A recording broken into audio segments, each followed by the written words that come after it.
అది మీకు కనిపించిన నిదర్శనాలు అంటే బాబా ఏ రూపంలోనైనా మీకు కనిపించారా? ఇంత గురువు స్థానంలో ఆయన్ని మీరు నిత్యం పూజిస్తూ వస్తున్నారు కాబట్టి, ఆయన ఎప్పుడైనా ఏదైనా రూపంలో కనిపించి ఏమోనండి, నేను నేను ఎలా భావిస్తాను అంటే, ప్రతి సత్కార్యము పరమాత్మ జరిపిస్తున్నది.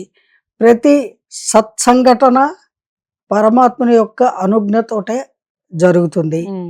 ప్రతి క్షణము కూడా మనం ఇప్పుడు ఊపిరితో ఉండి ఇలా మాట్లాడగలుగుతున్నాము అంటే ఆ పరమాత్ముడి యొక్క ఆదేశానుసారమే జరుగుతోంది.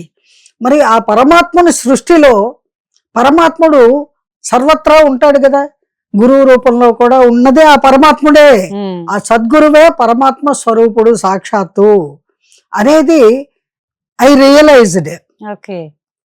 As soon as I got that small gnana, a bit of gnana, I started visualizing Sadguru Shirdi Sainada as God.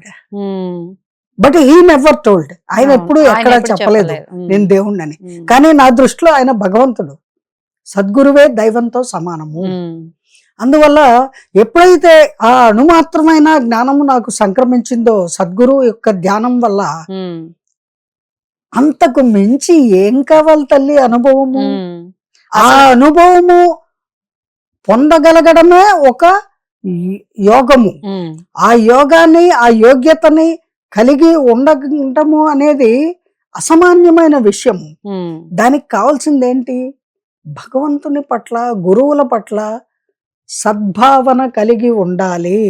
ఆ సద్భావన ఎవరికైతే ఉంటుందో వారికి తప్పనిసరిగా సర్వకాల సర్వావస్థల యందు సద్గురువు తోడు నీడగా ఉండి ఏ కష్ట నష్టాలు కలగకుండా, బాబా గారు అంటారు సచ్చరిత్రలో ఉంది, నన్ను నమ్మి ఒక్క అడుగు వెయ్యి, మిగతా అడుగులు ముందుకు నేను నడిపిస్తాను. ఇప్పటి వరకు ఆయన నమ్మిన తర్వాత ఆయనే నడిపిస్తున్నారు. ఇంతకంటే అనుభవం వేరే వెంటే ఉన్నారని చెప్తూ వస్తున్నారు మొత్తానికైతే. ఎవ్రీవేర్ ఆ కెమెరాలో ఉన్నది ఆయనే. ఆయన్ని ద్వేషిస్తూ దూషిస్తూ ఆయన్ని భగవంతుడిగా చెప్తున్న వాళ్ళు ఉన్నారే, ఆయన దేవుడు కాడు కాడు అంటూ ఆయన్ని దేవుణ్ణి చేసిన వాళ్ళు ఉన్నారు. వాళ్ళలో ఉన్నది కూడా ఆయనే, అది వాళ్ళకి తెలియదు, అదే వాళ్ళ అజ్ఞానం. అంచేత ఇంతకంటే అనుభవం వేరే నేను ఆశించట్లేదు. కాకపోతే బాబా గారు నేను ఉన్నా అనే విశ్వాసాన్ని కలిగించడానికి, ఆ నమ్మకాన్ని పెంచి ముందుకు నడిపించటానికి అనేక మంది భక్తులకి కష్టాల్లో ఉన్నప్పుడు బాబా అని తలుచుకోగానే ఏదో ఒక రూపంలో ఆ కష్టం తొలగిపోవడం, ఆ సమయానికి ఎవరో ఒకళ్ళు వచ్చి ఆదుకోవడము, ఆ వాళ్ళ సమస్యలు పరిష్కరింపబడ్డము నిత్యము జరుగుతూ ఉంటాయి. అలాగే నేను ఏది కోరినా, ఇప్పుడు కూడా చెప్తున్నా, నేను ఈ కార్యక్రమంలో ఈ మీడియా ముఖంగా చెప్తున్నా, నేను బాబా ఆ బిడ్డకి అనారోగ్యంగా ఉంది కాపాడు, చిన్న వయసులో ఉన్నాడు అంటే అతనికి ఆ అనారోగ్యం తొలగిపోయి ఆరోగ్యవంతుడు అవుతున్నాడు. మరి అది నా మనశుద్ధి అయినటువంటి భక్తితో నేను ఆర్తిగా అడిగినందువల్ల జరుగుతోందో, లేదా బాబా గారే జరిపిస్తున్నారో, బాబా గారే జరిపిస్తున్నారు అనే నా విశ్వాసమే అక్కడ కాపాడుతోందో, that I don't know, but it is happening. బాబాని తలుచుకుంటే చాలు విజయ పరంపరలే తప్ప ఎక్కడ కూడా ఇది ఈ అన్యాయం జరిగింది, ఆ కష్టం వచ్చింది, ఈ నష్టం వచ్చింది అనేటువంటిది ఎప్పుడూ లేదు. భగవంతుడు పరీక్షలు పెడతాడు, అది అలాగే గురువులు కూడా అనేక పరీక్షలు పెడతారు. వారిని మనము త్రికరణ శుద్ధిగా నమ్మామా లేదా అనేది మనకు అర్థం అవడం కోసం ఆ పరీక్షలు పెడతారు. అంతేగాని అది నిన్ను నమ్ముకుంటే ఈ కష్టాలు ఏంటి స్వామి, ఈ కష్టాలు ఏమిటి తండ్రి, ఈ కష్టాలు ఏమిటి బాబా అని అజ్ఞానంతో చాలా మంది అనుకుంటారు. అది బాబాని నమ్మితే వచ్చే కష్టాలు కాదు. నమ్మలేదు కాబట్టి వాడి ప్రారంభ కర్మను వాడు అనుభవించాలి కాబట్టి ఆ అనుభవించే క్రమంలో అది తట్టుకోలేక అలా మాట్లాడతారు మానవులు. అంతేగాని గురువు చేసిన ఇదేమీ లేదు, లేదా భగవంతుడు చేసిన అన్యాయము ఏమీ లేదు. ఇక్కడ మన యొక్క ప్రారంధ కర్మలు అవి మనకు కూడా వస్తాయి కాబట్టి వాటి యొక్క ఫలితాన్ని మనము అనుభవించాలి. నేను నిప్పు ముట్టుకొని బాబా నా చెయ్యి కాలకూడదు అంటే కుదరదు, కాలి తీరుతుంది. బాబా నేను నిప్పు ముట్టుకోకుండా నన్ను కాపాడు అంటే నిప్పు ముట్టుకోకుండా నిప్పు ఉంటే కోరుకోవాలి, జరగలేంది కోరుకోకూడదు. అలా కాదండి, ఏదైనా కోరచ్చు, కానీ మన కోరికకి న్యాయబద్ధంగా ధర్మబద్ధంగా ఉందా లేదా అనేది గురువు గమనిస్తూ ఉంటారు. ఎందుకని గురువు తల్లి తండ్రితో సమానము, దైవంతో సమానము. తనని నమ్మిన తన విశ్వాసంతో నమ్మి ముందుకు నడుస్తున్నటువంటి బిడ్డలు కష్టాలు పాలవడం ఏ గురువు సహించడు.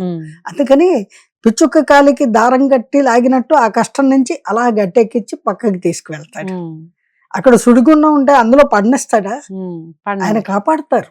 అలాగా నమ్మిన వారికి నమ్మని వాడికి ఇదిగో ఈ కులాలు మతాలు కొట్లాట్లు ఇవే మిగులుతాయి. తీయించండి. మీకు సాధ్యమైనన్ని దేవాలయాలు బాబా గారు కూలగొట్టించండి. ఊరుకుంటారా బాబా గారు? చూడండి ఏం జరగబోతుందో, టచ్ చేసి చూడండి, తెలుస్తుంది. అయితే ఇక్కడ ఇంకొక అంశం కూడా ఉందమ్మా. చాలా సాయిబాబా మందిరాల్లో బాబా గారి విగ్రహం ఇలా కూర్చొని ఉంటుంది.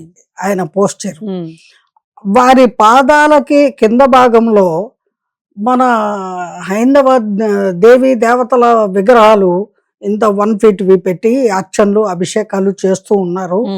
ఎక్కడ ఈ అనేక తెలుగు రాష్ట్రాల్లో ఉన్నటువంటి బాబా మందిరాల్లో దాన్ని చాలా మంది విమర్శిస్తున్నారు. అలా చేయడం అనేది కరెక్ట్ కాదు. మీరు చేయండి, అభిషేకాలు చేయండి, పూజలు చేయండి, ఏమైనా చేయండి. బాబా విగ్రహంకి ఒక ప్లేస్ కేటాయించి, అలాగే దేవీ దేవతలకి సపరేట్ ప్లేస్ పెట్టి అక్కడ మీరు పూజించండి, అర్చించండి. ఎవరు వద్దనరు, అదేం తప్పు కాదు. అవి ఉండకూడదు, అవి ఉన్నాయి కాబట్టి ఇవన్నీ నాశనం చేసేస్తాం మేము అని ఒక వర్గం వాళ్ళు చాలా ఆగ్రహ వేషాలతోటి ఊగిపోతున్నారు. చేయండి, ఏం చేస్తారు చేయండి. ఏమండి, దైవ సమానుడు అయినటువంటి సద్గురువు చూస్తూ ఊరుకోడు. మీరు చేయగలిగింది మీరు చేయండి, గురువు ఏమి చేయాలో ఆయన చూసుకుంటాడు. ఇది అజ్ఞానంతో అనే మాటలమ్మా, వాటిని నేను పట్టించుకోను. వాళ్ళ అజ్ఞానానికి నవ్వుకుంటాను నేను. మొత్తానికి ఒక మంచి విశ్లేషణ ఇచ్చారు. అసలు బాబాని మీరు ఇంతగా ఆరాధిస్తూ వస్తున్నారు కాబట్టి మరి ఎవరైనా డిబేట్ తో వస్తారా అంటే డిబేట్ లో కూర్చుంటారమ్మా? ఖచ్చితంగా అండి, ఖచ్చితంగా. ఎందుకంటే ఇక్కడ గురువుకి గాని భగవంతుడికి గాని పరమాత్ముడు దైవం, మనం ఏదైతే దైవంగా భావిస్తామో, దేవతలుగా భావించి కొలుస్తాము, సేవిస్తాము, ఆరాధిస్తాము, పూజిస్తాము, వాళ్ళ ఎవ్వరికీ కూడా కులము మతము ఇవన్నీ ఉండవు. ఇవన్నీ మానవులు వాళ్ళ సౌలభ్యం కోసము, వాళ్ళ జీవన విధానాన్ని నాగరికతను వాళ్ళు ఒక క్రమబద్ధంగా నడుపుకోవడం కోసం ఏర్పరచుకున్నటువంటి దారి, సౌదాలు, నిర్మించుకున్న సౌదాలు, అడ్డుగోడలు, వాళ్ళు పెట్టుకున్న బౌండరీస్ ఇవి. అంతేగాని ఈ దేవుడికి అవేమి ఉండవండి, అవేమి ఉండవు. ఇది మన వేదాల్లోనే చెప్పబడి ఉంది. పవిత్రమైన ఉపనిషత్తుల్లో కూడా భగవత్పాదులు వారు క్రిస్టల్ క్లియర్ గా అద్వైత సిద్ధాంతంలో ఆయన చాలా అద్భుతంగా చెప్పినటువంటి అంశాలు. అవి తెలిసిన ఎవరైనా సరే ఇలాంటి అజ్ఞానపు చేష్టలు, మాయలో మునిగి తేలేటువంటి మాటలు, గొడవలు, పేచీలు వాటి జోలికి పోరు. అవి తెలియని వాళ్ళే చేస్తారు. లేదా అవి తెలిసి కూడా ఎవరైనా చేస్తున్నారంటే వాళ్ళకి ఏదో ఒక లక్ష్యం ఉంది, ఏదో స్వార్థ స్వప్రయోజనాలు ఉన్నాయి, వాళ్ళు ఏదో ఆశించి చేస్తున్నారు. వాళ్ళు ఏం ఆశిస్తున్నారో వాళ్ళ నోటమాట వాళ్ళు చెప్పాలి. వాళ్ళ బుర్రపాకి వాళ్ళ బ్రెయిన్ లో ఉంటుంది అనమాట. ఏంటంటే స్కాన్ చేసి తెలుసుకోవాలి మనం. ఓకే ఓకే సో జై గురుదేవా. జై గురుదేవ. సో మొత్తానికైతే ఏంటి, ఆయన ఏమి దేవుడని చెప్పలేదు ఎక్కడ, ఆయన ఒక కేవలం గురుస్థానంలోనే మేమంతా ఆయన్ని ఆరాధిస్తూ ఉన్నామని కర్ణం గారు మనతో పాటు చెప్పడం అయితే జరిగింది. మరి ఎవరైనా డిబేట్ కి వస్తాను అంటే ఆవిడ సిద్ధం అంటున్నారు.